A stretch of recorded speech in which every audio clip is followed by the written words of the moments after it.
Então, boa noite. Hoje, 19 de setembro, estamos aqui, eu e o professor Ronaldo, né, da disciplina de Cognição em Artes e Ciências, com o nosso convidado, Renato Torres, que foi, né, e continua sendo, né, nosso colega, nosso parceiro, mas é que ele era aqui da nossa instituição e agora está lá em Curitiba.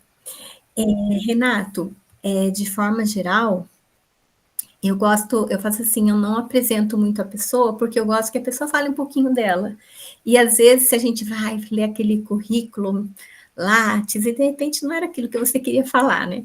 Então, eu prefiro assim que você, né, se apresente um pouquinho, fale de você, e depois já emenda aí para a sua fala, tá joia? Ok, tá ótimo. E Então, super obrigada por aceitar assim. Ele aceitou tão rápido, Ronaldo. Recitou muito rápido. Ah, claro que eu vou. Nem sabia o dia, o horário, não sabia nem quem era, e ele já aceitou. Então, muito obrigada por ser assim tão, né? Aceitar sempre de primeira, ser nosso parceiro e embarcar nessas nossas aventuras acadêmicas. Verdade, obrigado, Renato. imagina, somos parceiros, né? Como você mesmo falou. A gente sempre topa. Eu topo de imediato, sempre, tudo que sou convidado. Difícil, né? Só se foi realmente alguma questão de agenda, né? Ou de algum compromisso que já tinha assumido antes. Mas a gente ajusta a data e dá certo, né, Josi? Sempre conseguimos. Bom, então eu vou me apresentar rapidamente, assim, não preparei uma apresentação dessa pequena trajetória, né? Mas, de uma maneira geral, minha formação, a graduação foi feita na Escola de Música e Belas Artes do Paraná. Eu fiz primeiro licenciatura em desenho e depois eu fiz o bacharelado em gravura. Depois eu fiz especialização na educação, mestrado e doutorado na educação, mas sempre tentando dialogar com as artes visuais, de alguma maneira, né? Então, no doutorado, eu estudei na linha de história e historiografia da educação, trabalhei com os intelectuais e na linha também de história das ideias, com o pensamento e com a ação dos intelectuais que criaram a Escola de Música e Belas Artes do Paraná. Então, tentando mapear esse contexto e como que aconteceu. E, em paralelo a isso, eu acho que junto com a minha trajetória já profissional, que aconteceu ou durante e antes do doutorado, na educação superior, eu tinha uma produção em gravura, né? Então, desde que eu terminei e concluí o curso de gravura, já estava participando de exposições e já tinha uma produção pessoal que eu vou mostrar aqui para vocês um pouco. E parte das pesquisas institucionais, né, que nós fazemos, eu sempre direcionava para a gravura. Então, no começo era sobre a gravura nos anos 90 e já pensando desdobramentos da gravura em diálogo com a arte contemporânea. E depois eu começo a fazer uma relação entre ensino e processo de criação. E a partir de 2020, aí eu me dedico só à minha produção mesmo e uma pesquisa institucional em poéticas visuais. Em 2021, eu criei o grupo de pesquisa que se chama GRACON, que é Gravura Contemporânea, e a gente trabalha em várias linhas de pesquisa da gravura. A linha de história e teorias, uma segunda linha do grupo que é ensino da gravura, uma linha de processos de criação em gravura, que é a que tem mais participantes, e uma quarta linha que fala de tecnologias dos materiais que a gente precisa. E tem menos participantes, mas tem várias pessoas que se interessam, não só pela técnica, mas uma relação entre técnica e teoria, de uma maneira geral. Então tem um pessoal da restauração que se aproxima da gravura, da conservação. Além disso, o ano passado nós conseguimos abrir o mestrado em artes visuais na Unespar.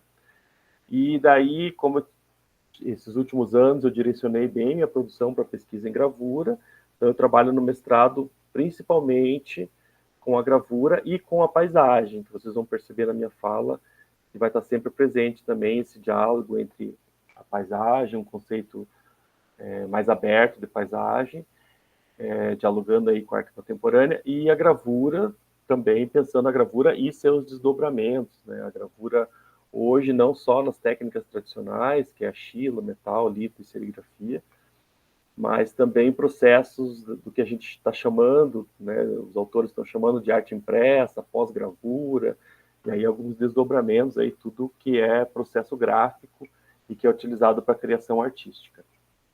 Então, acho que é isso em linhas gerais. Então, nos últimos anos, eu acabei deixando as pesquisas que envolviam educação e focando para a produção artística. E eu sempre tive esse trânsito aí entre... aí na universidade, entre as disciplinas pedagógicas e as disciplinas de ateliê, de criação artística. E gosto muito desses dois campos aí de trabalho, de pesquisa. Acho que é isso em relação à apresentação. E acho que eu vou passar para o trabalho.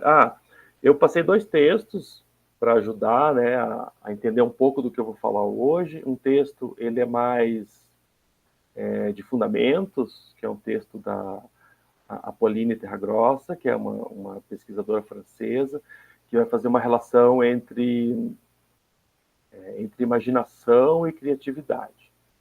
E ela, embora o texto que eu passei para vocês, ele fale um pouco dessa relação, e a ponte, assim, que é interessante para a educação, mas nesse texto em específico, ela não aborda a educação. E o que eu acho interessante desse texto dela é pensar essa ideia de imaginação como o ponto inicial de um processo de criação em artes, e daí, no meu caso, em artes visuais.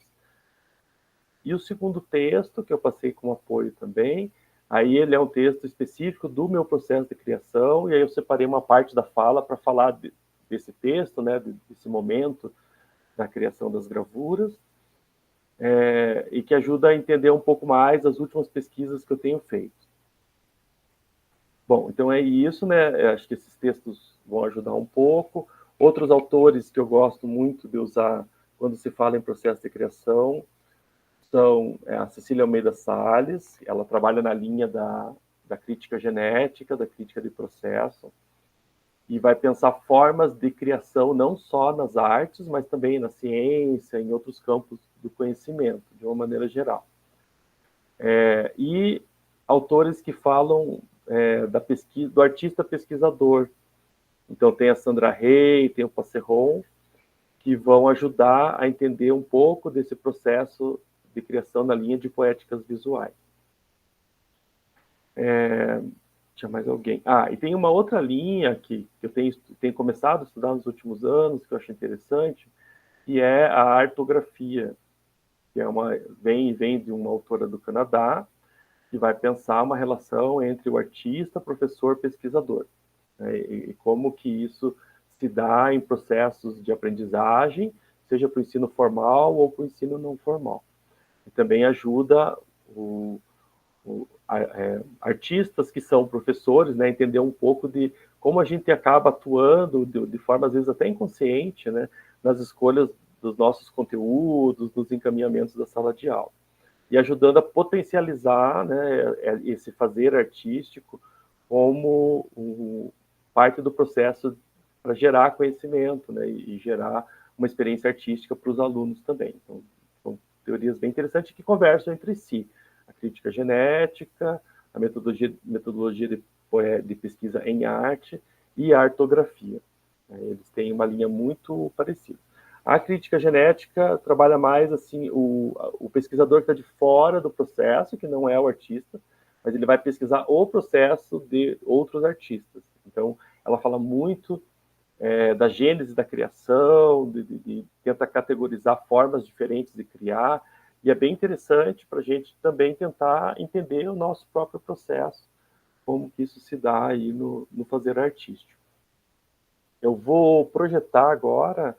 Eu pensei em conduzir a fala pela minha produção, tentando mesclar uma parte das minhas escolhas com os resultados dos trabalhos em diferentes momentos. Então, eu vou desde uma produção que foi um pouco depois da formação, lá na graduação, mas que daí eu já estou mostrando algumas obras que foram para exposições, daí eu vou dialogando com alguns interesses que eu tenho, para mostrar também um pouco de como que se dá essa criação no meu processo, que ela nunca é linear e nunca é igual.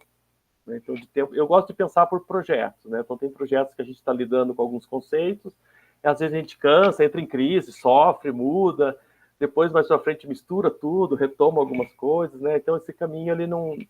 A ideia de evolução não funciona. Né? Eu gosto de pensar mais como uma ideia de deslocamentos dentro dessa produção. Então, posso projetar, né? Pode sim. Né? Eu vou entrar mais uma vez, só para projetar, para eu não perder a visualização de vocês. Deixa eu abrir aqui, só um minutinho.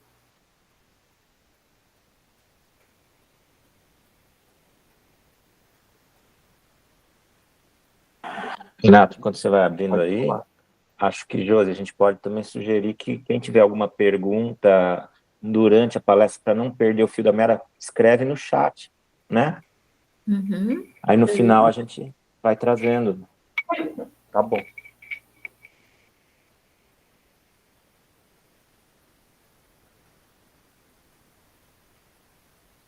É porque às vezes a gente guarda a pergunta e depois esquece, né? Eu sou campeão em fazer isso.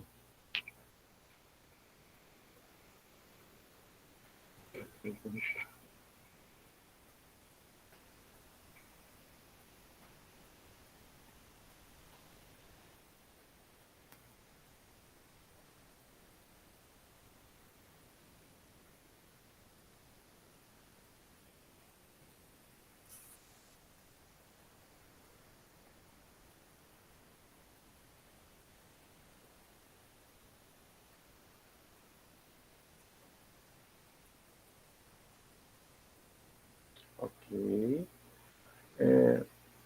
Eu coloquei o modo de apresentação, tela cheia, mas para mim aqui não está aparecendo. Para vocês está aparecendo como Não, não, né? Deixa eu ver, deixa eu entrar então no slide para ver se muda. Agora mudou ou não? Não, né? Também não. Tá, eu vou tentar então. Alguém falou F5, professor? Não, para mim ele aparece. Ele está projetando. Eu acho que é na hora de escolher. Deixa eu só parar aqui e projetar de novo. Vamos ver se funciona. Apresentar outra coisa, talvez. Porque daí eu já entro no modo de apresentação. Melhorou? Agora foi. Ok. Então vamos lá. Eu coloquei esse título aqui, que é o título da minha pesquisa atual cadastrada na instituição, que é Paisagens Deslocadas, Processos de Criação em Gravura.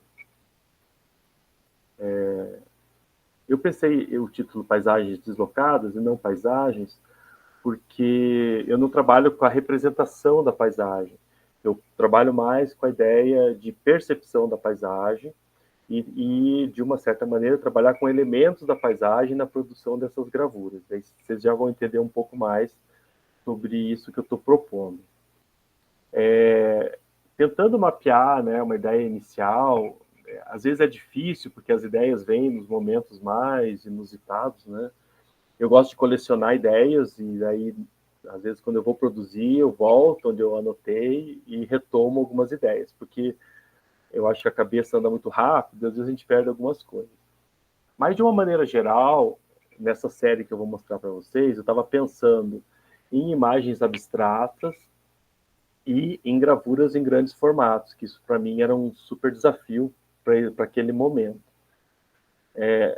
Eu falo de imagens abstratas porque isso ali, mais ou menos, final dos anos 90, tinha algo que estava no ar, que ninguém falava assim categoricamente, mas que era uma busca por uma produção abstrata muito forte no circuito, principalmente aqui em Curitiba, no que a gente acompanhava das exposições. E parecia que era uma heresia você não trabalhar com abstração. E tinha muita dificuldade também de lidar com isso, porque ao mesmo tempo que está todo mundo produzindo algo nesse sentido, ou todo mundo não, né? Muitas pessoas produzindo trabalhos abstratos, qual qual seria a minha história, né? Como que eu ia enfrentar essa produção de imagem e esse contexto desse circuito local do que estava se fazendo. Durante a minha formação, eu não tinha uma experiência anterior de produção em arte, então foi assim, principalmente na faculdade que eu fui conhecer os grandes artistas e fui me deparar também com essas produções contemporâneas da época, né? E tentar entender tudo isso, acho que era um super desafio para mim, por isso que me chamava a atenção. Então, mesmo pensando que essas eram imagens abstratas, eu não sabia muito bem de onde vinha, aí eu tentava encontrar um caminho próximo às minhas práticas do cotidiano, assim, não tentava inventar uma abstração do nada, mas eu tentava aproximar de uma prática minha, que não tinha nada a ver com a faculdade, que era a prática do montanhismo, que já acontecia em paralelo desde quando eu entrei na faculdade. Né? Começa até um pouquinho antes de entrar na faculdade. Então, eu já tinha essa prática e era desse lugar, que era um lugar que eu me sentia bem, né? Que era de onde eu tirava essas primeiras ideias e essas primeiras imagens. Então, eu partia dessa relação da paisagem a partir de caminhadas, da prática do montanhismo, que envolvia não só as caminhadas, mas também a escalada técnica, andar de bike, e muito ligado ao esporte ao ar livre e a uma ideia de aventura. Só que eu achava que a aventura em si não conversava com a arte, eu via como coisas separadas naquele momento. Mas algumas imagens dessas experiências eu acabava trazendo para a minha produção. Então, no primeiro momento, lá na faculdade, eram imagens mesmo mais diretas, com a montanha, com esse ambiente natural. E depois, aos poucos, né, durante a graduação, eu fui abstraindo isso. E chegou, depois desse momento pós-faculdade, né, que eu entrei em crise, não sabia o que eu ia produzir exatamente. Então, eu fiquei durante um bom tempo só experimentando formas, experimentando gravura. Eu participava do grupo de gravura, que era coordenado pela Dulce Ozinski e pelo Ricardo Carneiro, lá na Universidade Federal do Paraná. E ali na oficina de gravura, eu fiquei durante um ano fazendo só 2 gravuras. E aí, com toda a calma do mundo, acho que foi um tempo que eu dei para mim mesmo, que era gravura em metal. Eu ia trabalhando por camadas, gravação nos aços. A gravura em metal tem muitas técnicas de gravura em metal. Eu trabalhava principalmente com água forte e água tinta, com muitos banhos de ácido, que são banhos de gravação de imagem. Eu trabalhava por sobreposições, com essas imagens abstratas que eu tinha identificado ali, mais ou menos na graduação, no trabalho de conclusão de curso. Essas imagens, elas vinham de linhas e detalhes do que eu observava nas caminhadas. Então, muitas vezes eram imagens de fungos, imagens que tinham nas rochas, como eu praticava a escalada técnica, então tinha muito essa relação com a rocha e com as linhas da rocha, né, linhas de veios de rocha, e eu misturava isso num processo de abstração e de sobreposição. E misturava também esse olhar bem de perto do detalhe, né, do detalhe do desenho de uma pedra, do detalhe de uma semente que eu encontrava na caminhada, com um olhar de longe, que eu falava que era o macro e o micro. Quando você olha a paisagem de longe, que você quase que sintetiza algumas linhas, as trilhas que cortam muitas vezes a montanha.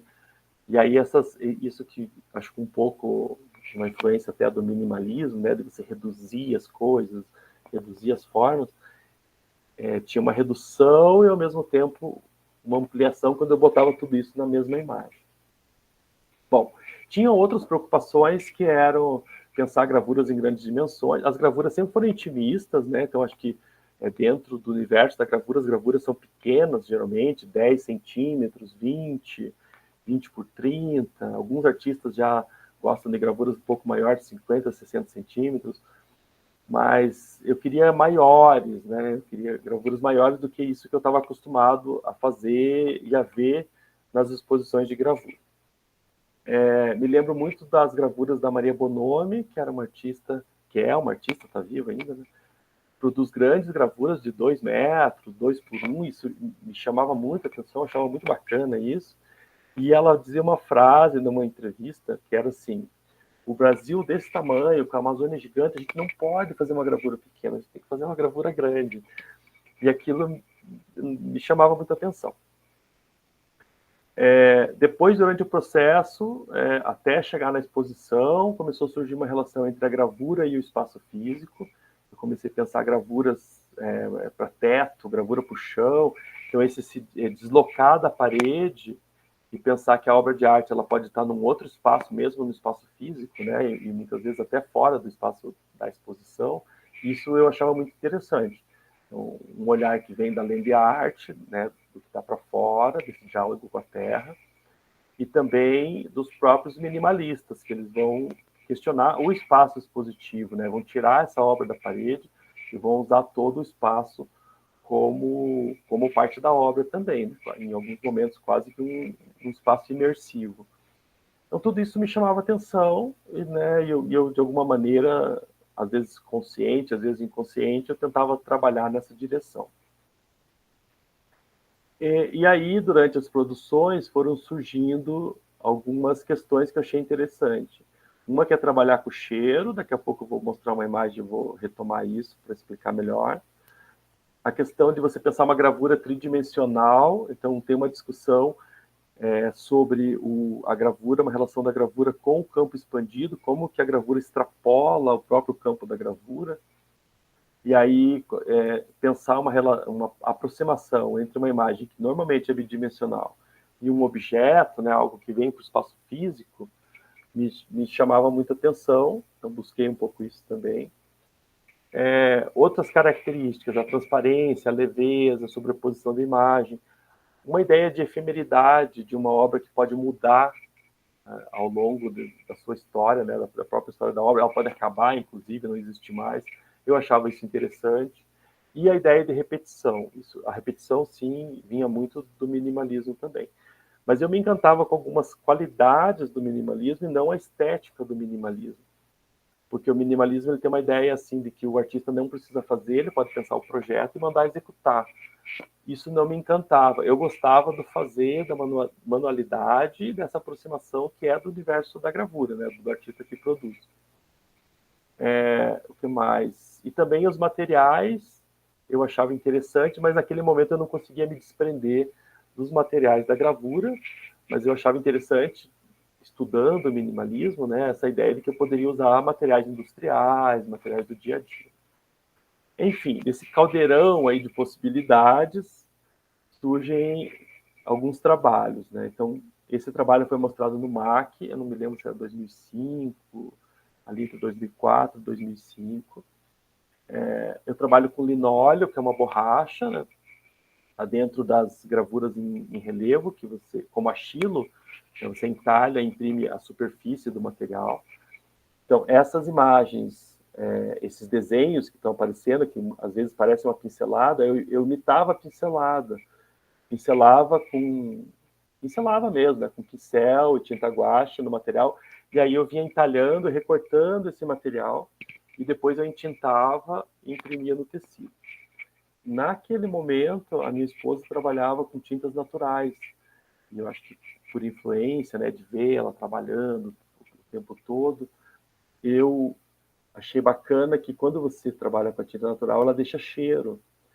E aí eu explorei esse tingimento nesses tecidos, que são transparentes, que são voal, tingido com açafrão e com urucum. Então, quando a pessoa passava pela exposição, sentia um cheiro diferente também. Bom, e aí eu acho que o carro-chefe desses trabalhos era essa relação com o espaço físico. É uma tentativa de pensar essa gravura. Então, esse aqui é um papel que ele é vendido em rolo, ele tem 10 metros, eu fui imprimindo os 10 metros, eu estava muito empolgado com a gravura grande, porque quando eu comecei a pensar a gravura em grandes dimensões, eu não encontrava papel dessa dimensão em Curitiba, daí alguém me sugeriu o Voal, achei fantástico, não lembro exatamente quem foi, mas nos grupos de trabalho, lembro que foi no ateliê de gravura, acho que uma colega de turma, se não me engano, e aí eu comecei a explorar o voal, adorei, e mais tarde começaram a comercializar em Curitiba os papéis, papel algodão, papel arroz, em grandes tamanhos, né? Hoje tem papel até de 2 metros de largura por 10. Então, ele fica um trabalho gigantesco. Comecei também a pensar em exposições, montar esse trabalho de diferentes formas, né? Então, aqui, ele enrolava, no final ele não abria. Esse aqui eu abri, esse eu abri totalmente, né? Ele faz uma dobra, vem da parede, desde o teto, dobra e vem para frente no chão. Esse segundo trabalho, eu enrolei uma parte, e aí tem um pouco dessa história do pergaminho, de que você vai desenrolando e vendo, né? E tinha uma ideia de gerar uma curiosidade, meio que uma provocação para o espectador, que ele vê que o trabalho está ali, mas não consegue ver o que tem dentro, né? Eu gostava um pouco disso também. Então, esse é um trabalho, esse eu abri ele totalmente, e se você pegar da esquerda para a direita, por exemplo, tem uma passagem de cor. É a mesma matriz em linóleo que eu vou girando e mudando a cor, e criando essas sobreposições. Tinha uma outra questão também, que é quando a gente se depara com o trabalho em grandes formatos, que é você pensar, ele é praticamente um projeto. E no caso desse trabalho que estou mostrando em especial, um projeto que eu não vi o trabalho aberto e montado antes da exposição, porque ele tinha 3 metros de largura por 12, e tinha 2 dobras. Então, uma dobra que vem para frente, essa mais da esquerda, e uma dobra que fica plana. Eu queria explorar um pouco dessa sobreposição antes de ir para o local de exposição. Então, é um trabalho que eu só vi no dia da exposição, na hora que eu montei, só vi ele na sua totalidade, né? E confesso que eu não gostei, entrei em crise, falei, não era isso que eu queria, mas aí ia fazer o quê, né? Já estava no dia da exposição, não tinha como mudar. Aí a gente pensa o próximo. Aí esse trabalho eu fiz depois, então aí tinha essa relação dos planos, ainda nesse diálogo com o espaço. Esse foi o último trabalho desse momento, né, dessa série. Esse trabalho aqui foi exposto no Museu de Arte de Joinville, e esse foi no Museu Metropolitano de Arte do Portão, aqui em Curitiba. Depois, um ano depois do de Joinville. Nesse trabalho, daí eu fiquei mais satisfeito. Ao mesmo tempo, eu entrei em crise e não quis mais explorar espaço. Assim, para mim deu, né? Não, agora eu vou fazer outra coisa. E aí meu trabalho muda um pouco. Muda, mas acaba incorporando algumas questões da pesquisa anterior. Então, nesse trabalho, eu imprimi em branco sobre o tecido branco. E isso foi, assim, para mim, o que marcou esse final de trabalho. E aí eu comecei a pensar, eu volto para a gravura em metal, que é uma gravura tradicional, bidimensional, que vai para a parede, digamos, né? E não esse diálogo com o espaço físico. Mas eu trago essa característica que é o branco sobre branco. E que, assim, dentro da história da arte, dialoga com o trabalho do Malevich. Ele tem um trabalho que se chama Branco sobre Branco. Eu sempre achei muito interessante, e instigante e simples ao mesmo tempo. Mas só o Malevich dava uma aula só de Malevich. Eu vou pular essa parte, tá? Mas não deixa de ser um artista que sempre me chama atenção. Aí, para esse novo momento, eu começo a pensar outras questões, né?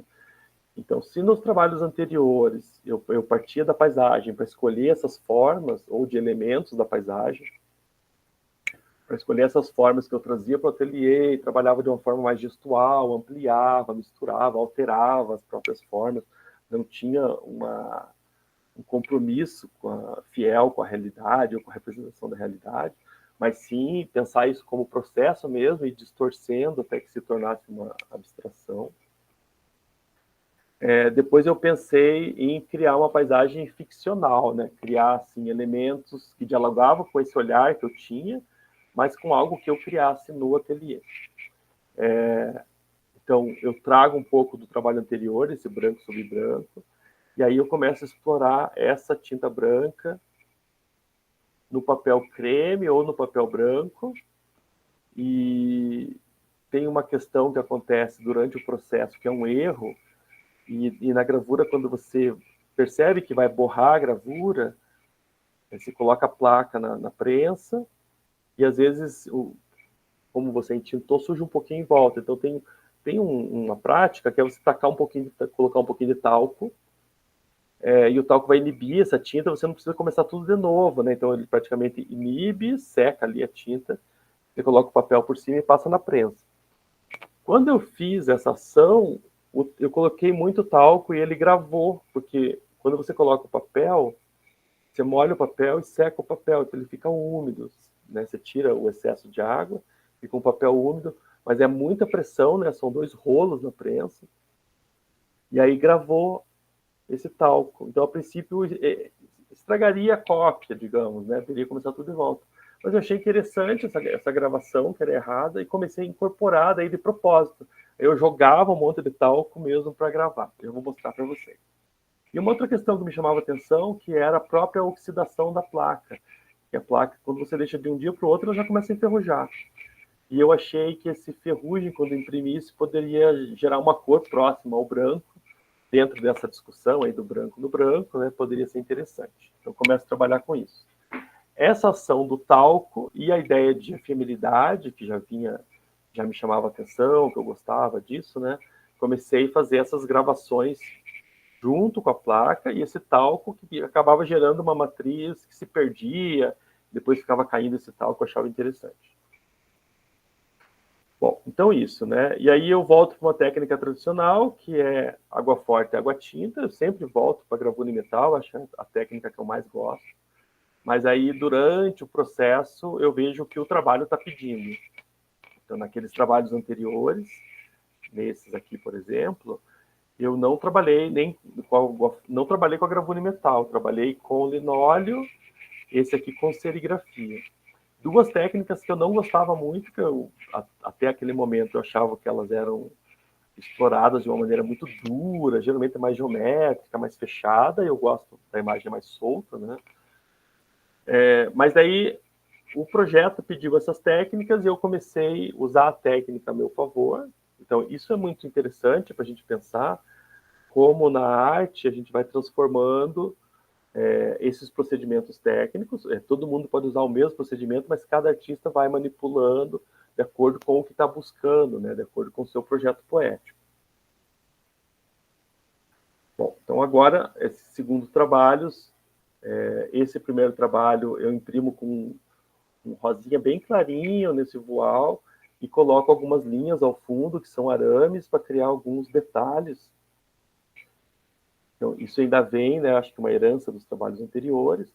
Então, a ideia era ter algo bem sutil para que a pessoa tivesse que se aproximar mesmo para encontrar algum detalhe, tentando fazer mais ou menos o movimento que eu fazia quando eu caminhava e ia atravessando as paisagens. Aí esse trabalho aqui é um dos trabalhos que eu começo a jogar um monte de talco, né? Na exposição mesmo começa a cair um pouco desse talco no chão e cria esses relevos, né?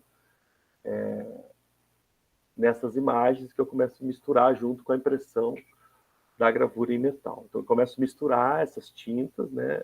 Entre algo que tem uma matriz e que foi gravado com algo que é provisório e que cada gravura vai ter um resultado diferente. E vou explorar isso em vários trabalhos, de várias formas. Começo também a recortar as matrizes, normalmente a gente trabalha num retângulo ou num quadrado, né? Então eu começo a inserir esse corte para deixar essas matrizes também mais soltas, mais orgânicas, que eram que essas imagens estavam, o que eu estava buscando nessas imagens. E aí começo a criar, por meio de corrosões, desse processo que usa ácidos e essas gravações por camadas nessas placas. E aí isso que eu chamei de paisagem construída, né? De imagens que, nesse caso, eu não estou partindo de uma ideia de paisagem, mas eu estou dialogando com aqueles elementos que estava buscando em exposições anteriores. Comecei também pegar matrizes que eu já tinha no ateliê, usado em outros trabalhos, e imprimir em branco para ver como que o restante daquela tinta anterior acabava interferindo nessa tinta branca que eu estava colocando em cima dessas imagens, e também eram placas que dialogavam com as imagens que eu estava gerando para essa exposição. Essa foi uma exposição feita no Clube Curitibano, na Pinacoteca do Curitibano. E, enfim, né? Eu trabalhei dessa forma. Essas placas eu não entintei, era só o ferrugem da própria placa, que ele dá esse esverdeado clarinho, né? Quase um verde água, e misturo também com o talco ali no fundo.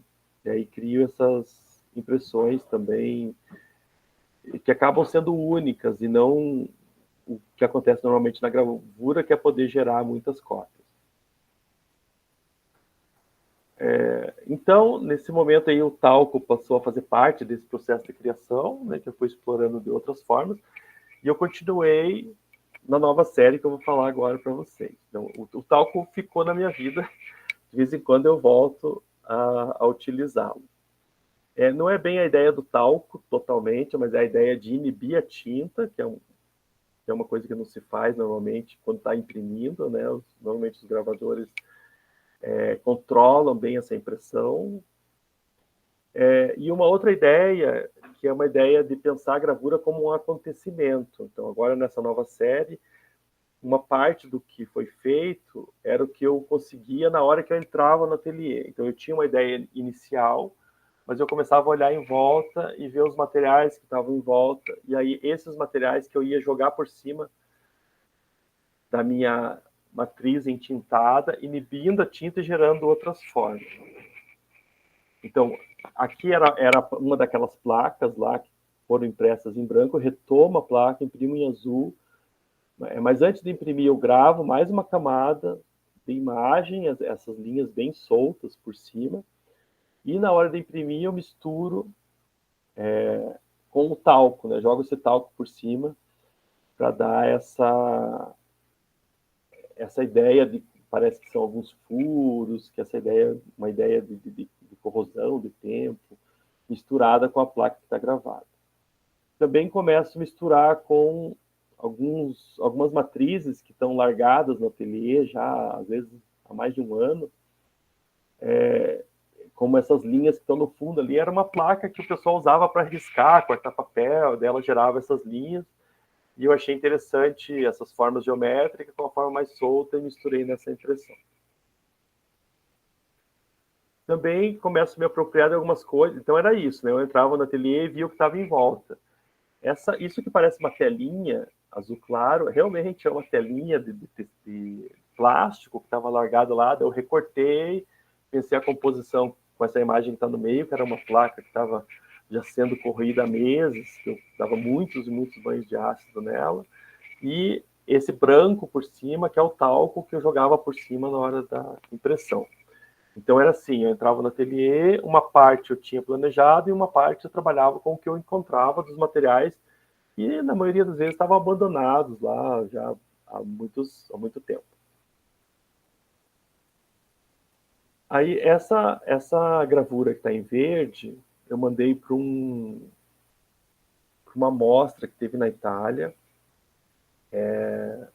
Tem uma cidade que chama Aquiterme, eles fazem uma exposição de gravura, e o artista eles dão um prêmio, né? O artista que ganha o prêmio tem que fazer o que a gente chama de edição, que é fazer 50 cópias da gravura, e se o artista ganhasse o prêmio, essas 50 cópias ficam para eles, né? Para eles, para ir para os acervos, para dar para quem quiser, daí fica para eles, eles dão um destino à gravura. E eu mandei para essa exposição e a gravura entrou na mostra, mas eu fiquei com medo dela se ela fosse premiada, eu não conseguiria fazer, assim, eu conseguiria, mas ia dar muito trabalho para fazer as 50 cópias iguais, porque como eu estava nessa ideia do efêmero, então tem duas matrizes aqui, uma que eu imprimi num verde um pouco mais claro e uma num verde um pouco mais escuro. E aí eu fiz um recorte de papel em volta, que é onde dá essa diferença nas bordas, por exemplo. Mas é o que dá para chamar de chuncho, né? Não é algo da técnica da gravura, né? Eu criei ali uma situação para mandar uma imagem para eles. Da mesma forma, essa imagem que está aqui em bege e vermelho, né? Mas enfim, não ganhei o prêmio ainda bem. Eu fiquei feliz de participar lá, mas então tem um problema que eu criei para mim mesmo, que é assim, trabalhos que estão tendo interferências, que eles não são da tradição, da seriação, né, de você fazer uma edição e poder fazer cópias, se eu caio numa situação dessa, eu estava numa enrascada, né? Eu resolveria, mas levaria muito tempo para fazer as 50 cópias. Bom, enfim, então esse efêmero, eu achava muito bacana, mas eu comecei a perceber que não funciona para tudo, né? Tinha momentos que eu tinha que respeitar a própria tradição da gravura. Bom, então aqui só um exemplo, né? Então, algumas imagens em branco, essa parte de cima aqui é da gravação, e essa parte bem do meio é talco que eu joguei por cima, então eu continuei fazendo essa interferência aí com o talco. Tinha uma ideia de materialidade que me chamava muita atenção, né? Provocar, criar uma gravura que fosse instável e que essa matéria, né, que tem uma história, que tem uma relação com o próprio campo da gravura, fizesse parte da imagem. Então, tudo que está mais solto, o que tem em linha mais reta aqui, nessas gravuras, aqui eram estilogravuras. Eram as próprias mesas do ateliê, com todas as marcas do pessoal que frequentava o ateliê. Ficava gravado ali. Então, eu não gravava mais, trabalhava com algo que já existia, dentro de uma ideia de apropriação, né? Então, se a gente pega dentro da própria história da arte, muitos artistas e artistas contemporâneos trabalham com apropriação. Eu acho, principalmente por uma influência do Duchamp, né? Quando ele pega lá o mictório e desloca e traz para o universo da arte. Essa operação da apropriação e ressignificação dentro da arte, eu começo a fazer a partir das mesas do ateliê e de móveis e mobiliários que são descartados, que iam ser jogados fora. E essa ideia da madeira, que foi um móvel, que agora estava se transformando em obra de arte, então tudo isso me interessava. E na hora de imprimir, eu fazia as interferências com o que eu encontrava. Nesse dia, eu trabalhei com barbantes, que faz essa linha, né? Colocava o barbante por cima, antes de colocar o papel, e o talco, que eu sempre jogava também. Então, dialogando um pouco com o espaço que eu estava imerso e que eu estava usando para produzir as obras. Esse aqui também, eu fiz uma série de trabalhos, isso é mais ou menos 2009, então são imagens abstratas, mas o que me interessa muito mais é essa ideia do acontecimento, né, de algo que acontece durante a produção da gravura e a produção dessas imagens. Aqui eu junto duas mesas, coloco essa madeira que está no meio, é uma madeira que era usada em serigrafia, as mesas do ateliê e os barbantes que estavam por lá no dia que eu fui trabalhar. E aí cria essas composições. Então essa é uma exposição que foi feita na Galeria Adalice Araújo, e que eu trabalhei na curadoria. Acho que foi a primeira vez que eu pensava assim, não, eu nunca quero ser curador, eu só quero produzir arte. Mas nesse dia eu tinha feito um curso em São Paulo, e tinha conhecido um pessoal lá, no ateliê Lazar Segal, e eles estavam organizando o que eles chamam de SP, tem a SP Arte, eles fizeram a SP Estampa, que era uma exposição em São Paulo só com gravura. Mas eles falaram assim, não precisa ser em São Paulo, pode ser em outras cidades também. E daí eu fiz uma proposição em Curitiba e aí uma proposição de curadoria, que eram artistas que trabalhavam nesse diálogo com o espaço físico, que chamei de transferência interna.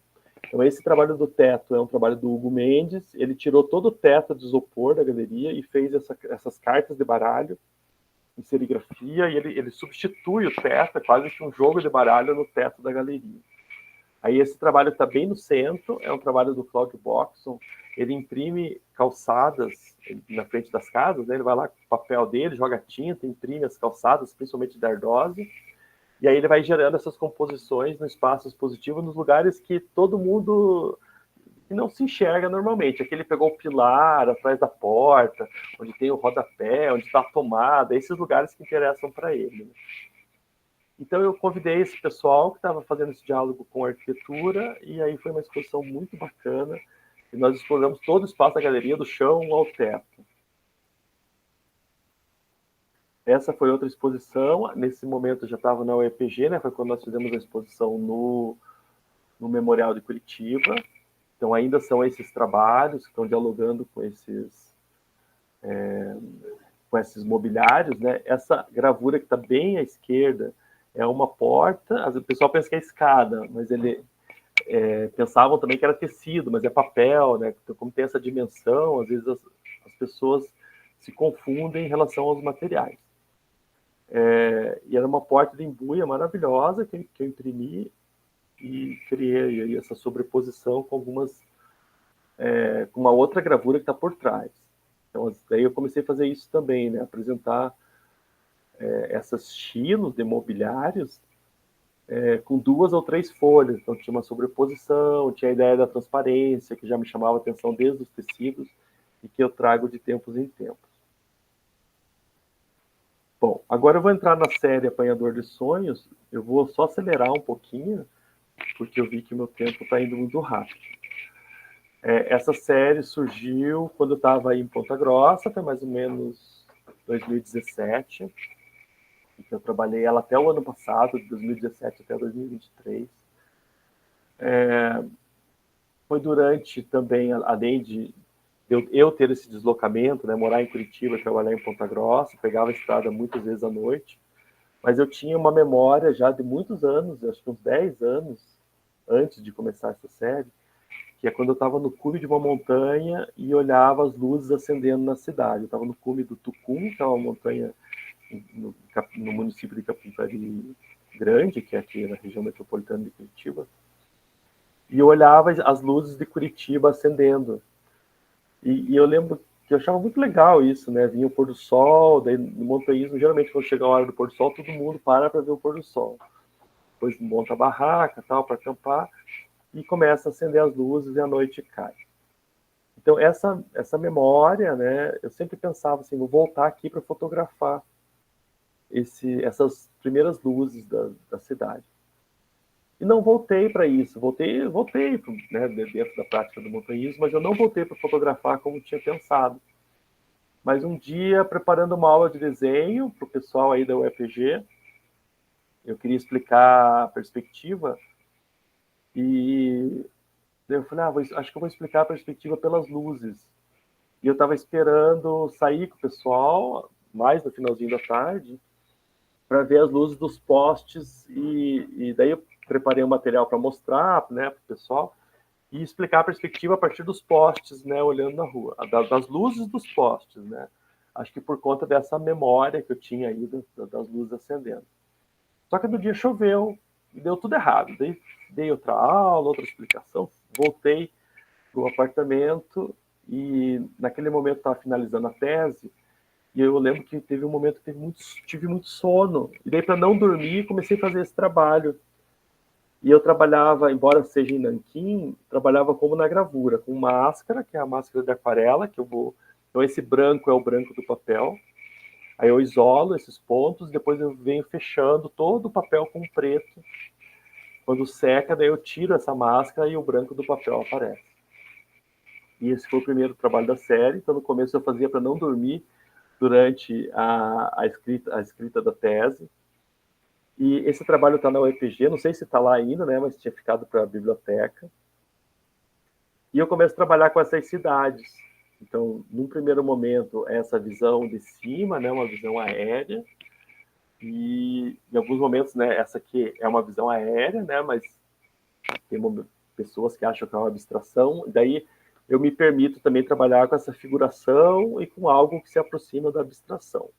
Então, não me preocupo muito com a figuração perfeita, mas a figuração vem nessa série em si, né? Então, são paisagens urbanas, noturnas, e eu começo a explorar vários olhares. Então, aqui eu já estou entrando na cidade, né? Como se você estivesse na janela do alto de um prédio, mas olhando mais de frente. Aqui é como se você estivesse no mar, olhando a beira-mar, né? Quando o barco está chegando de noite, tem as luzes bem longe na linha do horizonte, e faz ali praticamente uma linha do horizonte noturna de luzes. Aqui era uma imagem interna aqui do ateliê, do meu ateliê, das janelas do ateliê. E outra coisa que eu vou mudando também as técnicas, né? Então aqui tudo é nanquim sobre papel algodão. Aqui é serigrafia sobre o papel. Eu pinto todo, nesse caso, né? Pintei todo o papel, daí a serigrafia, essa imagem em branco, que eram as janelas do ateliê. Aqui a visão aérea também. Em alguns momentos eu me aproprio da imagem, então novamente me apropriando de algumas imagens, mas só para começar e depois eu sigo de acordo com o que o trabalho está pedindo e vou mudando. Daí também não me preocupo com a imagem original. A imagem original normalmente é para dar um start. Essa imagem, o pessoal acha muito difícil entender o que é uma beira-mar lá em João Pessoa. Eu estava num congresso e observei que as luzes, elas iam até longe, daí virava, assim, acompanhando o relevo da região. Aí fiz essa imagem, né, tirei todo o contexto. Então tem um pouco disso também, de você depurar, né, tirar tudo que tem em volta e deixar só as luzes. E aí eu vejo luzes, né, o tempo todo. Aqui eu misturo, né, duas imagens de prédio, né, um prédio que está à esquerda, e a parte da direita é uma lateral de uma fotografia de um prédio, mas que, como eu tirei todo o contexto, vira uma distração, né? Algumas pessoas pensam que é a rua, mas daí eu deixo, né? Acho que é bacana cada pessoa identificar algo diferente também. E aqui eu coloquei só 2 pontinhos, então muitas vezes eu estou em lugar longe, né? Até às vezes nessas caminhadas no mato a gente só vê uma luz lá longe. Ou às vezes eu estou na estrada, né? E tem uma luz lá no meio do mato, longe. Então, é uma ideia de que tem algo no horizonte, né, mas que a gente não consegue identificar direito também. Então, aqui explorando uma foto aérea, aqui também. Aqui eu mudo um pouco a técnica, misturo um pouco do que eu falei, que era isolar e trazer a luz, que é a própria cor do papel, com alguns pontos de tinta que dá um tom diferente. Então, às vezes eu misturo também em relação ao procedimento de construção da imagem. Esse é um tecido em preto. Eu vou pintando em branco também, construindo essas luzes, né? Não é como os do papel, né? Aí eu comecei a explorar isso também, né? Já comprava o tecido preto e pintava por cima, mas sempre tentando deixar com uma mesma estética, todos os trabalhos, independente da técnica que eu estou usando, né? Esse era um maior desafio, que era dar uma unidade para essa série, para esses trabalhos. Aqui é uma ideia de uma beira-mar, né? Então as janelas no primeiro plano e depois como se fosse uma cidade lá longe até virar só pontinho. Aqui também, aqui é linóleo, é uma outra técnica de gravura. Eu consegui o preto, bem preto, porque às vezes eu experimentava na água tinta, na própria estilo, e não me agradava porque o preto ficava meio cinza, né? E aí não é isso que eu quero um preto bem preto igual o nanquim, eu queria dar uma unidade em todos esses trabalhos. Essa aqui eu misturo, né? A maior parte eu pintei por cima do papel. O papel era branco, eu pintei o papel de preto, e pintei as luzes em branco por cima. E algumas eu fiz alguns pontos, como eu falei, né? Isolava com a máscara e tirava. Então aqui eu misturei essas dois procedimentos técnicos.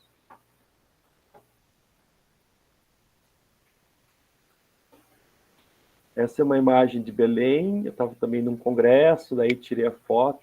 Aí aumentei o contraste, é lá do lado do Ver-o-Peso tem a Estação das Docas, né? Isso era dentro da Estação das Docas, que é um lugar bem bacana. E eu achei bacana que era fim de tarde, tinha essa luz que entrava da janela, e eu estava naquele momento pensando esse outro olhar, né? Que não era mais o olhar externo, o olhar de cima, né? Mas um olhar de dentro dessa paisagem urbana, né? Então eu queria estar dentro do lugar. Fiz algumas experiências, então eu estava procurando diferentes olhares, né? E eu estava pensando uma exposição que a pessoa entrasse e fosse passando por esses diferentes olhares para ter uma experiência visual, como se tivessem várias posições nesse espaço urbano, né? Que era o espaço da cidade. Esse é uma fotografia que depois eu transformei em serigrafia. Aqui era uma apropriação de um detalhe de uma imagem de um livro, eu ampliei, daí era isso, né? Eu tenho essa prática da apropriação e eu vou transformando ao longo do processo. E esse trabalho eu transformei em serigrafia. Esse aqui era um fim de tarde, perto da Praça do Japão, aqui em Curitiba, um prédio que eu achei interessante. Eu fotografei e depois eu trabalhei no Nanquim. E esse que eu estava tentando ver a cidade de dentro de um apartamento, né? Mas é uma apropriação da imagem que eu fui trabalhando na água tinta, para chegar num diálogo dessas luzes internas com as luzes que estão lá longe, externas a esse apartamento. Esse é um dos últimos dessa série, daí voltei a um trabalho grande, esse trabalho tem 3 por 1,5, 1,70, se não me engano. É um tecido preto também, que eu vou pintando por cima. Bom, agora eu vou tentar falar bem rápido, Josi, prometo não passar muito. Um pouco do processo de criação, entrar um pouco mais no processo, né? Então, eu falei lá no início das caminhadas, esse é o que está no texto, né? Eu começo, então tem o conceito de deriva, esse conceito de deriva é essa ideia de você sair, procura, não é a deriva no sentido da palavra de se perder, né?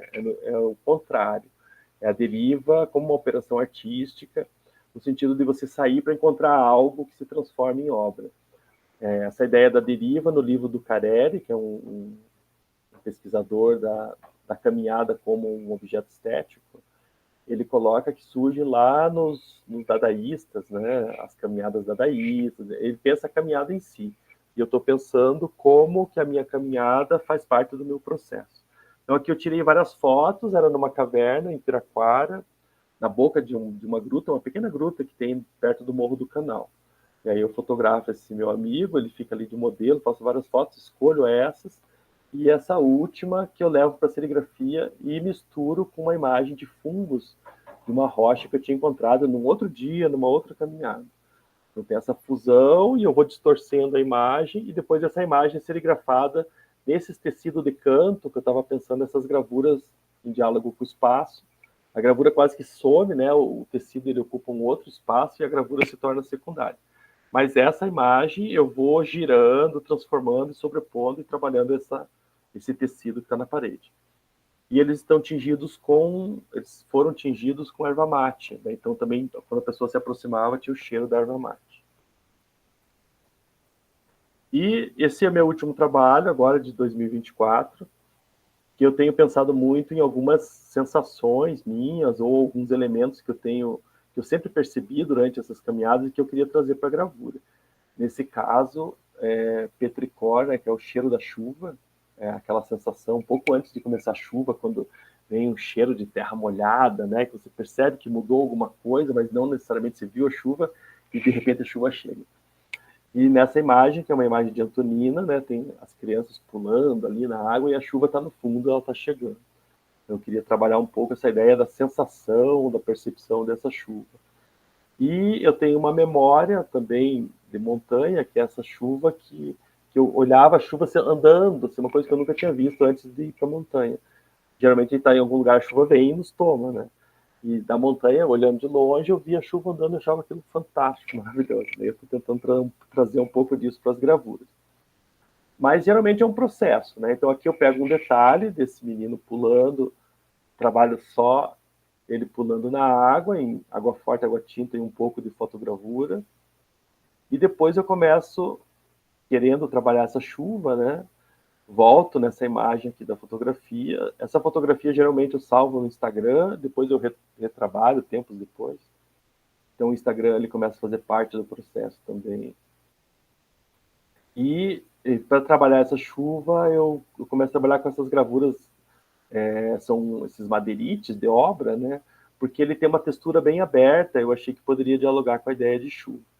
E começo a trabalhar com materiais industriais, assim, não a goiva, que a gente tem um pouco da goiva, mas tem também a furadeira, a serra elétrica que eu estou trazendo para construir essas imagens. E uma parte da imagem eu misturo com essa embuia que estava guardada aqui há muito tempo aqui em casa. Acho que já faz uns 10 anos que ela estava ali, eu olhava para ela assim, o que eu vou fazer com isso? Daí achei que chegou a hora de utilizar. Então tem uma mistura de madeiras diferentes, com texturas diferentes, para chegar no trabalho final. E esse é o último trabalho. Então, são folhas grandes, né? Como vocês viram ali as matrizes. São 3 folhas que eu vou sobrepondo e eu vou brincando um pouco com essa ideia de uma sensação da chuva, né? Não necessariamente uma representação, no sentido fiel da imagem. E é isso, pessoal. Acho que agora eu paro de falar. Obrigado. Renato, você levou um monte de palminhas aí. É que eu não estava vendo. Elogiaram bastante no decorrer. E vamos lá, tem algumas questões que já surgiram. Ó, primeiro foi o professor Ronaldo que colocou aqui. Você quer falar, Ronaldo?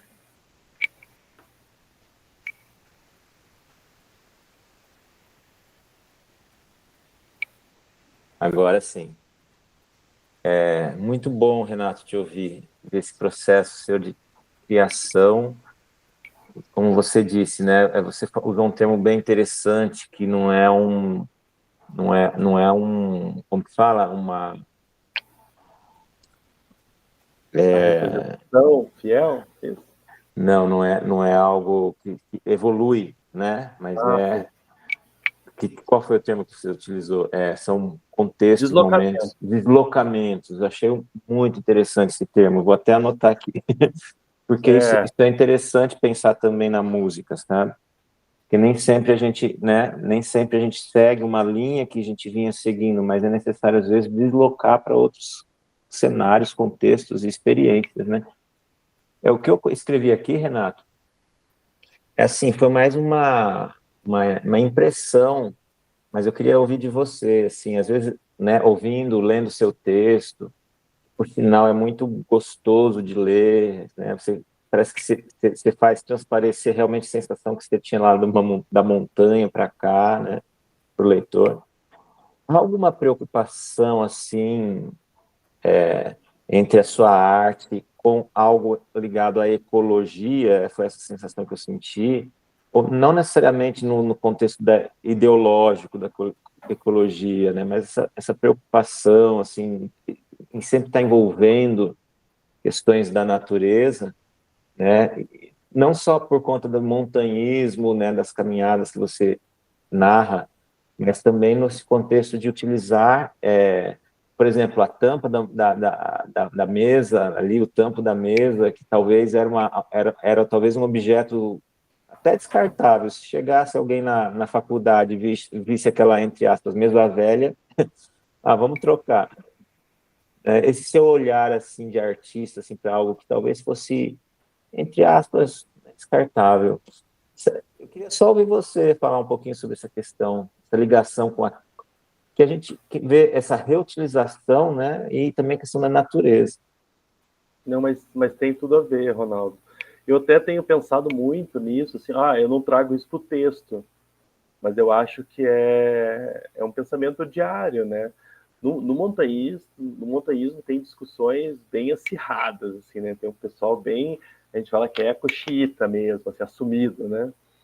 E aí algumas práticas, eu acho que no dia a dia a gente acaba assumindo, né? Às vezes por estar imerso nessas discussões, mesmo que não fale, né? Eu até achei legal o que você falou, porque os próximos trabalhos eu quero abordar mais isso, né? E tem uma linha de produção da arte que é bem, eles chamam até de artivismo, né? Que é essa relação, uma defesa do meio ambiente e que isso transpareça nas obras.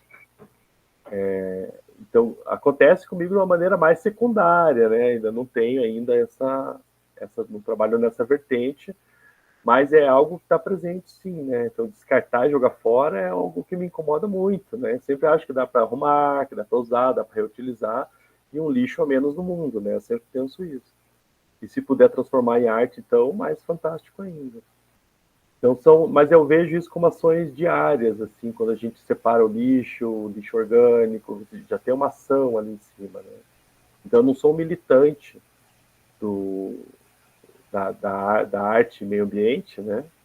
Ainda não, talvez em algum momento, mas eu acho que pequenas ações já fazem toda a diferença.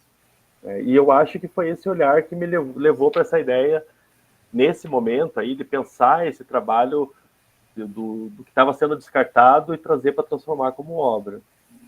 Eu acho que foi sim.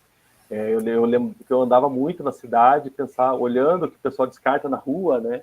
E eu pensava em recolher, trazer para o ateliê e dar um outro fim. Mas, de uma maneira geral, ali naqueles trabalhos, eu fui trabalhando com o que estava na mão e que eu tinha uma convivência também, né? Então também não vou falar que levantei uma bandeira, que foi, mas eu acho que dentro dessas pequenas ações, sim, né, acabava vindo. E uma coisa que eu fazia, mas me incomodava, que era assim, deixei de falar da montanha, estou falando da cidade, né? Mas, enfim, né? Eu pensava, não, agora eu vou nessa linha, vou desenvolver esses trabalhos, porque eu acho que a vida também não acontece em um lugar só, né? Eu sempre acho que a gente tem que estar em vários ambientes e tendo várias experiências, até para ser mais generoso, né, em alguns momentos do dia a dia. Porque quando você fica só num ambiente, a gente começa a ficar mais ranzinza, né, e defender mais um ponto de vista. E acho que quando você circula, você fica um pouco mais generoso, né? Não sei se respondi, Ronaldo, mas enfim, né, para ajudar a pensar. Mas é algo que me chama atenção e que no meu próximo projeto eu vou abordar mais essas questões. Joia. Renato, tem bastante elogios aqui, a Dani falando que gostou, a Grace, né, que foi sua aluna, ela voltou agora, sabia? Sabia não, mas Ah, ela voltou. pô, que Vai legal, terminar. que legal, Graça, saudades. Ela também tá com saudade. E daí, tem uma que a Dani perguntou assim: você pintou ou é foto? É uma específica, mas eu tenho certeza que ele pintou, porque aqui é foto, ele falou que era foto, lembra? Tem as que era foto, ele falou que era foto, mas aquelas primeiras todas dá a impressão que é fotografia, porque é muito detalhe, né, Ah, Renata? é? Se você quiser responder, são. Não, ele respondeu. Eu É, mandei a pergunta, daí eu perguntei, daí ele já em seguida já respondeu. né? Ele Você fez viu? a partir daquela foto lá da montanha com a chuva e tudo mais. Aí ele foi fazendo aquele foi o primeiro trabalho, né, professor? Foi o primeiro registro, né? A Sim, partir daquele sim, registro que o senhor foi É. construindo daí a sua obra, né? isso. E daí, Em como ele alguns falou, ele tem o momentos, Insta, né, Renato? Para quem quiser acompanhar bem certinho. isso, pode acompanhar. Quando eu comecei, eu nunca tive muito rede social, né? Demorei para ter Facebook, daí de tantos alunos perguntarem, eu criei um Facebook, mas não tinha muita afinidade. Depois do Instagram, eu comecei a pensar o Instagram como um repositório dessa produção. E aí, no Instagram, eu coloco duas coisas. Agora eu tenho colocado, às vezes, divulgando alguns eventos, né, da universidade também. Mas fora os eventos, eu trabalho com os próprios trabalhos e com o montanhismo, porque eu vejo essa relação entre os dois, né? Acho que ali eu consigo mostrar um pouco do que se mistura durante o processo, né? Mesmo que eu não coloque lá declarado no Instagram, mas eu penso como parte do meu processo de criação, de uma maneira geral. Uhum. Tem a questão ali do Leandro, que ele fala de como faria para transferir essas imagens, sensações para outros elementos, objetos, materiais, tecidos para um uso de forma mais cotidiana e aplicável. No sentido de coisas que você faz as coisas, alguns não dá para ter a ideia da dimensão, né? Só quem conhece que sabe a dimensão, né? Naquela última, mas ele faz umas coisas de uma dimensão. Teria, como você pensar, daria para fazer? Utilitário, eu não sei, teria que pensar como um projeto, né? Uhum. Ele quer falar, o Leandro quer falar. Pode falar, Leandro, vai lá. Olá, professor, tá me ouvindo bem? Tudo bem? Estou ouvindo. Eu gostei muito do teu trabalho e como eu trabalho com arquitetura, automaticamente já vem na cabeça assim, como você tirar o teu trabalho, que é peculiar, apesar de você dizer assim que você pegou uma coisa que já estava meio pronta ali e deu o teu olhar, e isso acaba tornando isso teu, porque é a forma com que você vê o prisma daquele personagem, objeto que você está vendo, né? Aí, então, eu fico imaginando, assim, como é que a gente conseguiria para tirar esses elementos criados por ti de dentro de um museu, que é um espaço que ainda é de pouca visualização, e trazer para a realidade física aqui fora, no cotidiano, seja num espaço arquitetônico, como, por exemplo, as tuas imagens ali de fotografia e de luzes, visivelmente ficaria perfeito para você usar uma textura em uma parede, fazer sabe? Outros exemplos ali é que você vê cristalizado numa parede do museu, mas e que se você desse um movimento para ela em um tecido, para você fazer aquela texturização para uma roupa, ou para um tipo de piso, ou uma forração, eu acho que se a gente conseguir trazer esses elementos para uma realidade arquitetônica ou de textura, seja o que for, além de você conseguir trazer essa significância maior, eu acredito, traz ao alcance das pessoas a possibilidade desse novo que está muito, sabe, assim, repetido. E eu gostaria que você falasse um pouquinho a respeito. Pois é, eu não sei te responder isso. Vou sair daqui pensando agora. Não, eu acho que é possível. Talvez não tenha me debruçado sobre esse problema, né? Sobre essa possibilidade. Mas eu acho que é possível, sim. Eu acho que as imagens poderiam estar sendo pensadas junto com o espaço físico, né? Não só o diálogo, como eu falei ali nas primeiras exposições, mas no próprio espaço. Tem um projeto aqui em Curitiba que chama Infiltrações, que é no Solar do Barão, que era assim, era uma parede horrível, que infiltrava a água mesmo, né? Por isso o nome Infiltrações. E aí eles começaram a convidar os artistas para fazer um trabalho na parede, e a parede se tornou um espetáculo. Assim. Então, de tempos em tempos, alguém vai lá e faz um trabalho na parede, fica lá um tempo, e essa parede vai mudando, né, a todo momento. E eu tinha pensado que esses trabalhos, esses em preto e branco, né, dessa paisagem noturna, eu poderia fazer direto na parede, e esse branco que eu deixo do papel poderia ser o branco da própria parede, né, isolar ali algumas partes e depois pintar o restante tudo de preto. E aí seria uma transformação da própria arquitetura e ficar lá um tempo. Só para citar como exemplo, né? Então, isso poderia acontecer em vários espaços, né? De ter essa imagem impregnada no próprio espaço.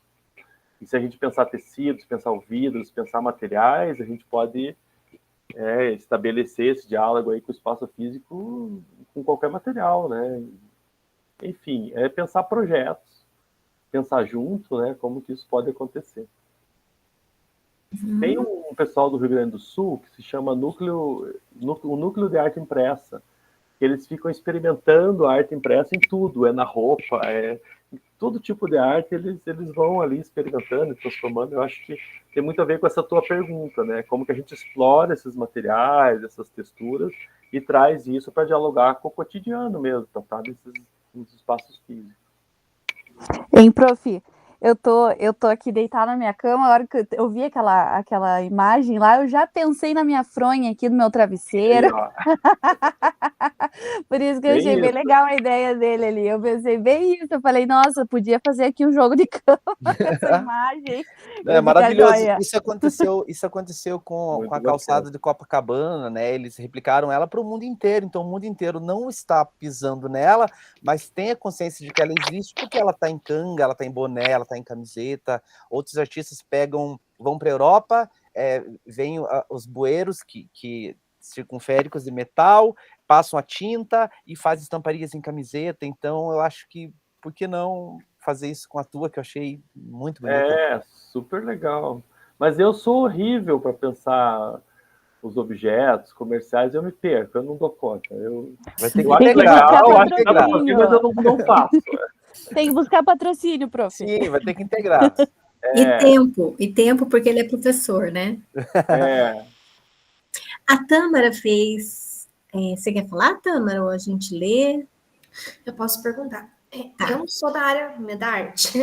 Eu tive uma dificuldade em ser criativa, né? Mas, assim, a minha pergunta é como que é essa relação da criatividade na pintura e na fotografia, e o que muda quando você vai na dinâmica artística, que eu falo assim, quando você vai pintar, reproduzir ou fotografar algo novo e algo que já existe. O que muda nessa dinâmica, né? Como que funciona essa dinâmica? Assim, normalmente a gente precisa ampliar o repertório artístico, que é conhecer produções mesmo. Por quê? Porque isso muda a cabeça da gente. Então tem um autor que é o Richard Sennett, o nome do livro é O Artífice. Ele vai falar muito das manualidades, acho que um pouco na linha da tua pergunta, né? E vai pensar a relação da mão com o pensamento, porque durante muito tempo foi pensado todas as profissões e tudo que é ligado à manualidade como algo que não está ligado ao intelecto, mas algo que está relegado a um segundo plano, né? E o Sennett, ele vem fazendo uma reflexão, é muito legal, acho que para as artes visuais, a gente devia estudar mais esse livro do Sennett. É um conjunto de 3 livros, mas o mais importante é esse, que se chama O Artífice. E aí pensar que se a tua cabeça muda, o teu trabalho muda. Então, por isso que eu falo que a gente precisa ampliar o repertório. Talvez, não sei se eu fui muito claro, mas assim, na minha fala, eu sempre tento mostrar muitas referências, né, dos artistas, falei um pouco do minimalismo, da land art, porque quando você estuda, né, porque a arte contemporânea, o primeiro contato da gente é um estranhamento, né, você olha aquele monte de pilha de terra e fala assim, não, isso não é arte, né, não posso falar que não acontece porque acontece. Então a gente estranha, né, no primeiro momento a gente estranha, aí a gente vai estudar, né, então, o que é isso que eu vi hoje que eu não estou entendendo nada? Ou quando tem contato com a performance, você acha que, né, o que é essa pessoa que passou aqui sem roupa, foi para lá, voltou, o que ele quer com isso, né? E aí você começa a estudar e começa a ver os argumentos, as reflexões sobre o que fala aquele trabalho. Muitas vezes você, nossa, aquele trabalho me deu uma coisa ruim, eu não sei o que significa, mas me deu uma coisa ruim. Então, justamente, esse era o propósito, né? Causar esse estranhamento, essa angústia, né? Às vezes os trabalhos falam disso, né? Não necessariamente de algo prazeroso. E o Sennett vai falar muito de como que esse pensamento, que, embora tanto na arte quanto no artesanato, quanto profissões das mais diversas, né? Aqui no Brasil a gente separa a arte que está no museu, né? Mas se você pega a arte oriental, por exemplo, a arte é o fazer bem, né? Tem toda uma dedicação, né? Quem é a melhor pessoa que trabalha com tecido, quem é a pessoa que trabalha da melhor forma com o couro, né? Então a pessoa se entrega a um ofício e ele vai aperfeiçoando ao longo do tempo, muitas vezes até criando novos materiais e nessa troca do fazer, né, o fazer vai avançando. E aí a qualidade desses objetos, que não é só qualidade no sentido financeiro, né, ou qualidade de maior resistência, menor resistência, mas a qualidade estética, ela muda com essa prática, né, com esse ofício que vai sendo tomado aí no dia a dia. Então eu acho que é isso, né? O que muda entre uma foto simples e uma foto complexa é a cabeça do fotógrafo, né? Na hora de escolher o ângulo, na hora de escolher a luz, na hora de perceber. Então tem uma parte desse conhecimento que ele é ligado ao sensível. Nesse texto da Apolline, que eu passei para vocês, vai falar muito do sensível, né? Que não é o racional, não é, por exemplo, não está ligado a ganhar dinheiro, não é isso, mas é a sensibilidade, né? Como que você vai operar com aquele meio de expressão. E uma outra parte é o quanto você está envolvida no campo que você está se dedicando, ou à fotografia, ou ao teatro, ou ao cinema, né? Seja qual campo for escolhido aí dentro das artes. Então, e aí tem um outro autor, que é o Parson, que ele fala assim, que quanto mais você estuda, mais você se abre para aprender dentro das artes, né? Dentro das imagens.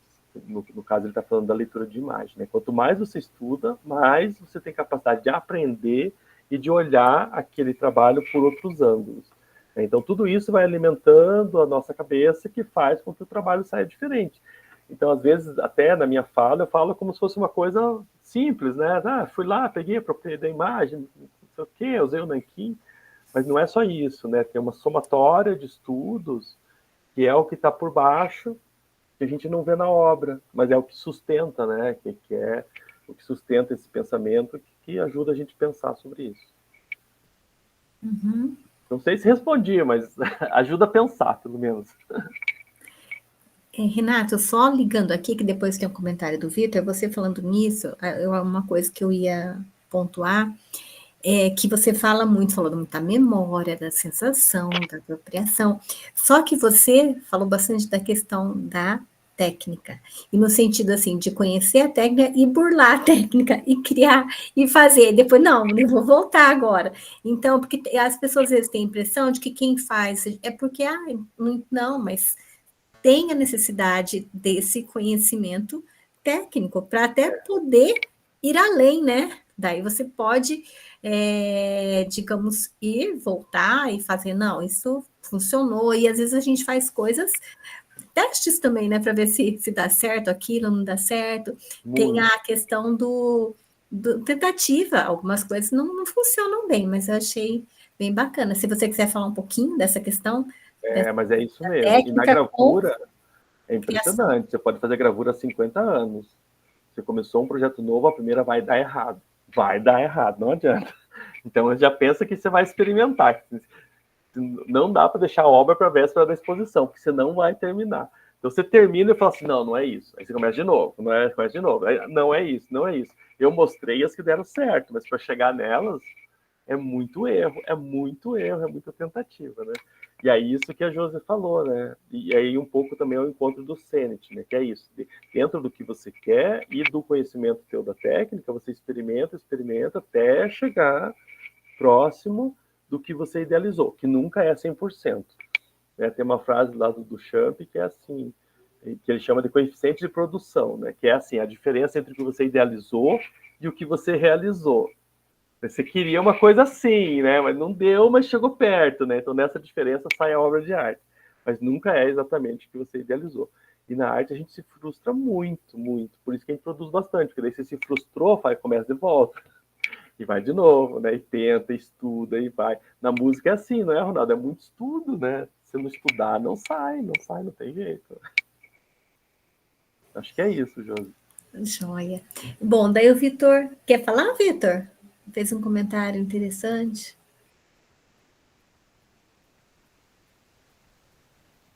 O Vitor Hugo. Não? Então eu vou lê-lo. Bom, a respeito das tintas naturais, é algo muito interessante e enriquecedor. Eu tive uma colega de escola que fez com os alunos algumas tintas com produtos naturais. As crianças ficaram surpresas que podemos fazer tinta com frutas, flores, folhas, nos dias de hoje, que só conhecem as industrializadas, né? Então, ele fez esse comentário aí. E aqui nós tivemos uma oficina, e foi recente, estava até a inscrição aberta para o pessoal que é de artes, de pigmentos com terra. Tem são egressas nossas, que ela trabalha uma oficina bem interessante. Eu nem sabia, quando ela era a primeira vez, eu não acreditei. Eu não sabia que na região de Ponta Grossa conseguia tantas terras diferentes. Parece que em Maringá parece que é tudo igual a terra, né? Aqui em Ponta Grossa, não. Parece que cada bairro, gente, eu descobri isso nessa oficina, cada bairro aqui é diferente a terra daqui de Ponta Grossa. Então, elas trabalham também, que é bem interessante. Quer comentar alguma coisa, Renato? Não, é muito bacana isso, né? Eu acho que na divisão das tintas tem as tintas, os pigmentos de terra, que são os mais estáveis, e tem os pigmentos vegetais. E tem também os minerais, né? Que são pedras moídas e pigmentos, que se tornam pigmentos. E na linha industrial é químico, né? Muitos pigmentos são químicos, e aí sim estudados, mais estáveis até do que os pigmentos naturais. Mas dá para fazer muita coisa com pigmento natural. E daí quando minha esposa dava os cursos, daí eu acompanhava, né? Então, por exemplo, se você pegar o pigmento e a água, você tem aquarela. Se você trabalhar com pigmento, água e cola, você tem... Não, pigmento, água e uma carga, que é um talco, você tem o guache. Se você colocar cola, você tem acrílica. E no lugar da cola, se você usar óleo de linhaça, você tem a tinta óleo. Então, você tem a base das tintas, das principais, né? Você consegue trabalhar muito com isso. E aí, das tintas vegetais, dá para trabalhar com carvão, para conseguir o preto, com a raspa de fuligem de lareira, faz o preto mais preto, né? Com um pigmento mais escuro e mais puro, né? Que é um que eles chamam de negro de fumo, né? Que é essa raspa de lareira. Tem pigmentos difíceis, o azul é muito difícil, então tem uma planta que é o índigo, que é difícil de encontrar. E daí a gente descobre, por exemplo, que o pigmento vermelho vem da cochonilha, que é um bichinho, né? E você come no dadoninho, come no iogurte e nem sabe, né? E eles matam os bichinhos e fazem. Enfim, é um conhecimento bem legal e para a escola eu acho fantástico. A gente nunca tem recursos, né? Você consegue, com a terra que está ali na frente, dar uma aula super bacana, né? Acho que isso. E na arte tem vários artistas aí explorando pigmentos das mais variadas formas, que é bem legal também. Eu Tem uma ri porque aluna que alguém. está fazendo serigrafia agora, desculpe. Não, não, eu ri porque alguém fez uma carinha assim, assustadinha com o que você falou que a gente come. Alguém fez uma carinha assustada lá. Começar a ler nos rótulos, vocês vão se espantar, e nem sabem, né? Ai, ai. Ó, daí alguém colocou lá, tem que fazer um projeto de startup com os alunos. Ah, isso é legal. Gente, já estamos encaminhando para o final. Mais alguma questão que vocês queiram fazer para o Prof. Renato? Que está cansadinho também, ele é professor. Ah, Ele é artista, mas é professor também. Nas horas. Qual que são as horas vagas de professor ou de olha, artista? Josi, é sempre difícil isso, né? E pesquisador. E pesquisador. Pesquisador, O que eu faço é tentar ligar as coisas, que é pesquisar o próprio trabalho, daí você tem a obrigação de produzir, porque senão a gente começa a subir cargos administrativos, né? Agora eu estou na coordenação do curso. Nossa, isso é muito trabalho, gente. Nossa. Aí, se você não conectar de alguma forma com a tua pesquisa, você não produz mais. É difícil, né? É difícil. Mas, Bom, Renato, então assim, como por conta do horário, agora a gente deixa assim, para você fechar, o que, que você gostaria de deixar aí de mensagem para nós? Então, assim, eu falei muito como que eu comecei a partir da faculdade. Eu acho que isso é legal, né? Tem tudo a ver aqui com o ambiente acadêmico. Eu acho que a questão mais difícil de uma produção artística é você encontrar um trabalho, encontrar uma questão, mas é isso, é olhar em volta, ver o que te interessa, começar a definir um trabalho e não esquentar a cabeça, ir produzindo e criar estratégias de produção e começar a tua história, independente, né, de qual caminho você queira tomar. Isso em relação às artes, né? E, se possível, conecte com a pesquisa, que ajuda bastante a gente a avançar e a ter um pouco de consciência do próprio processo, porque a gente faz muitas coisas intuitivamente, né? A gente organizar essas ideias, eu acho que é a pesquisa que dá para gente. Então, se fica alguma dica e se puder, tiver condições, é conectar isso, né? Pesquisa e produção, que eu acho bem produtivo.